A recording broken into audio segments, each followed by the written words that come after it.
Hi అందరికీ ముందుగా వినాయక చవితి శుభాకాంక్షలండి. ఈ వినాయక చవితికి మా ఇంట్లో మట్టి వినాయకుడిని చేశాము. మరి మీరే మట్టి వినాయకుడిని చేశారా? భలే వచ్చాయి కదా క్యూట్‌గా.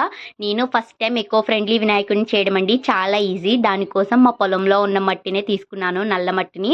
దాన్ని వాటర్ ఏసి మెత్తగా పిసుక్కోవాలండి. చాలా ఈజీనే. చూసారా?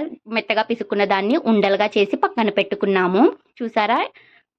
ఇన్ని ఉండలు చేసి పక్కన పెట్టుకున్నామండి. ఫస్ట్ పెద్ద ఉండని తీసుకుని కొంచెం పరుచుకుని దీన్ని బేస్ కింద చేసుకుని 4 వైపులా షేప్‌గా స్క్వేర్ షేప్‌లో కట్ చేసుకొని పక్కన పెట్టుకున్నాము. తర్వాత ఒక పెద్ద రౌండ్ ఉండని తీసుకొని పెట్టేసామండి మళ్ళీ. పెట్టుకుని జాగ్రత్తగా ఒత్తుకోవాలి. ఒత్తుకుని ఇప్పుడు కాళ్ళ కోసం మళ్ళీ చిన్న చిన్న 2 ఉండలని తీసుకుని జాగ్రత్తగా కొంచెం షేప్‌లోకి చుట్టుకుంటే చాలు. వినాయకుడిని చేయడం మరీ అంత కష్టమేదు. ఫస్ట్ టైం కాబట్టి మాకు మరీ అంత పర్ఫెక్ట్ అని చెప్పం గానీ వచ్చాయి. చూసారా? 2 కాళ్ళు పెట్టేసి 2 ఉండల కింద చేసుకుని నెక్స్ట్ మళ్ళీ పొట్ట భాగం కోసం ఒక రౌండ్ షేప్ ఉన్న మట్టి ఉండుకున్నాను.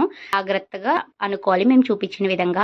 ఒక రౌండ్ షేప్ పొట్ట కూడా పెట్టేసుకుని దానిపైన ఇప్పుడు వినాయకుడు తల మళ్ళీ ఇంకొక రౌండ్ షేప్. అన్నిటికీ మేమైతే సర్కిల్లో చేసుకున్నాం మట్టిని. చాలా ఈజీగానే అయిపోయింది, అంత కష్టపడకుండా. ఇవేమో చెవుల్ని కొంచెం ఇయర్స్ షేప్లో స్ప్రెడ్ చేసుకుని తలకి 2 అమర్చేసామండి జాగ్రత్తగా. అమర్చేసిన తర్వాత మనం ఆల్రెడీ ఎక్సెస్ని కదా దాన్ని పొడుగ్గా కూడా పెట్టేసాం మన గణపతికి. ఆ తర్వాత తొండం కూడా పెట్టుకుని చేతుల్ని కొంచెం షేప్ లాగా చేసేసుకుని పైన కిరీటానికి 3 చిన్న చిన్న ఒక ఉండ్రం కూడా పెట్టేసాము. ఇదేమో మెడలో జంజంలా వేసామండి.